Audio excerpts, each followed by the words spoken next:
I built high IQ locks with Lego bricks and they actually works. I made upgrades for them and tell me which one is the safest lock after we review all 11 locks. Let's go! I built a Lego safe for my precious minifigure and I used magnets as the lock and key. At first, the magnets blocked the gate.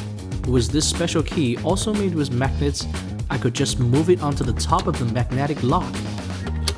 And by attraction, the safe is unlocked. You can add more magnet pairs to reinforce the security. In this case, I have 3 pairs of magnets, so there will be 8 possible combinations. Because of the polarity, if you don't have the correct key, the magnets won't be fully lifted, and the gate remains locked. Next, I will upgrade it by adding on 3 combination dials to the lock, which makes it a 2-step verification safe. You need both the magnetic key and the correct code to unlock it. The dials can rotate only if the magnetic key is applied. The reason is simple.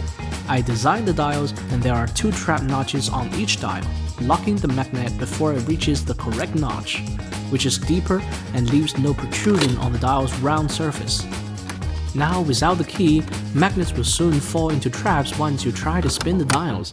To unlock the dials, you need to put back the key and spin the dials to the correct notches, and then remove the key and unlock the safe. Let's take a closer look at the traps. Without the key, the magnets tend to drop on the dials. When turning the dial clockwise, before it reaches the correct notch, it will fall into the trap, and the depth of the trap is half of the magnet, so it locks down the dial immediately. Same thing if you turn anti-clockwise. Only when the key is applied, the magnets are attracted away from the traps, and you can spin the dial to the right spot. The code is 218. Remove the key, and the magnets will drop directly into the correct notches. Voila!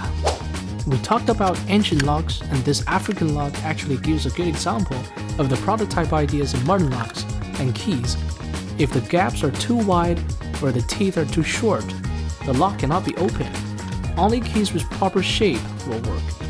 This also applies to the modern locks, just like the similarity between the ancient Egyptian lock and the modern pin tumbler lock. And this is a modern wafer tumbler lock. Let's test it with 2 keys. It uses a set of flat wafers to prevent the lock from opening unless the correct key is inserted. Each wafer in the lock is a single piece with 2 pins in opposite direction. When the correct key is inserted, the wafers are raised to different heights, but the 2 rows of pins are aligned, and the key will work. The wafers, the plug, and the key will rotate synchronously. Taking out the plug, we will notice that 5 wafers line up with holes in the middle to let in the key, but their shapes are different, and if the holes are at the same level, the pins are not. When a wrong key or a flat key is inserted, there will be pins staying in the groove of the plug, preventing the lock from rotation. The correct key, however, will line up the pins so the plug has no protrusion.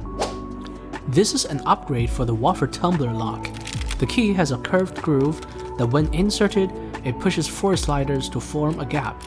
The wrong key can't make them line up, so the sidebar stops the plug. When the correct key is inserted, the sidebar falls into the gap and the lock could be turned.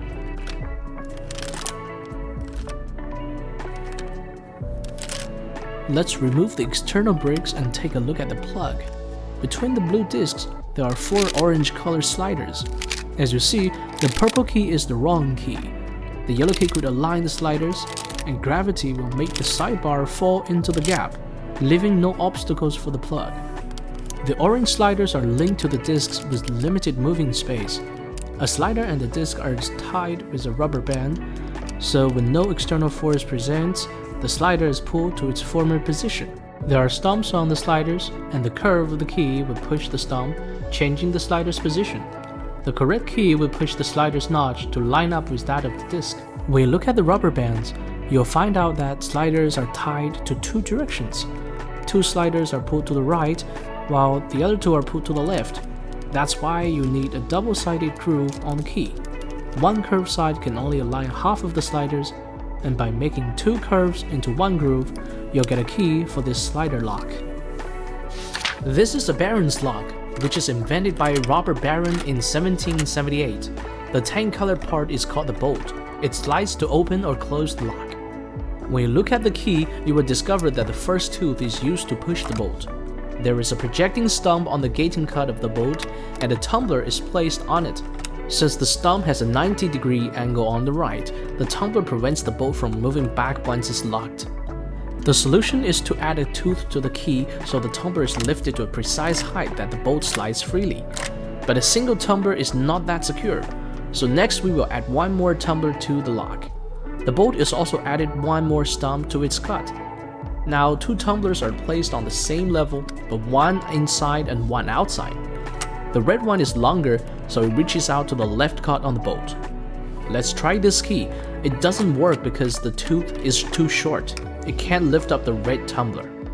Now switch to the green key, and we will notice it doesn't work as well because the teeth are too high and the tumblers are stuck.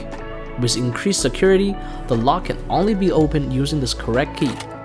However, there is a drawback. Increasing security means adding more tumblers, which makes the lock significantly wider and too bulky. To solve this issue, a modified version appeared, which is called the lever tumbler lock. It uses a set of levers to prevent the bolt from moving within the lock. Similarly to Baron's lock, lifting the tumbler above a certain height will allow the bolt to slide past. First, let's remove all 3 levers, and what remains is a simple bolt. It requires only 1 tooth. Now, let's attach the first red lever, but you'll find the key not functioning because the lever could not be lifted. To solve this problem, just insert this red Lego axle into the first notch. As it matches the stump height of the red lever, it lifts the lever above a certain height, allowing the bolt to slide past. The same principle also applies to the blue lever, which stump has a different shape. In this way, use a blue connector to extend the axle. By combining the blue, yellow, and red tumblers, this lock provides better security, because any error in the key notches will render the key non-functional.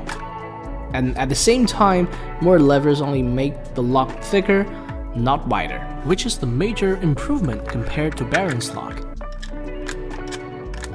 Next, let's take a look at this lock. It is called a disc detainer lock, and it was invented in 1907. It is composed of slotted rotating detainer discs.